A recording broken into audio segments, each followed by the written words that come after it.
Mga kaaral, an octopus as a living thing is categorized by our mind as an object. So which one is correct? Don't eat too many octopuses or don't eat too much octopus. The correct one is don't eat too much octopus. Bakit? When we talked about octopus as food, our minds stop categorizing it as an object and start categorizing it as a substance. Bakit? You will remember that two of the criteria of an object are boundedness and internal composition.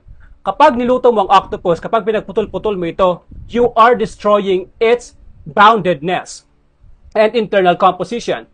Kapag inihain ang octopus, you can't see it as a whole anymore.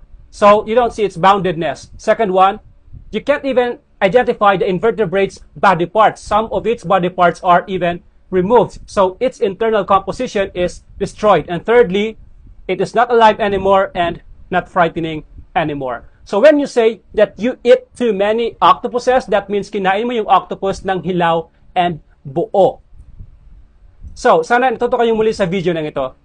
Sa susunod na mga videos, ay babasagin ko ang misteryo sa likod ng mga grammar ng nakalilitong collective nouns para mas maging knowledgeable pa kayo and more confident sa paggamit ng English language. Sana huwag kayong mawala. Thanks for watching and see you in the next one.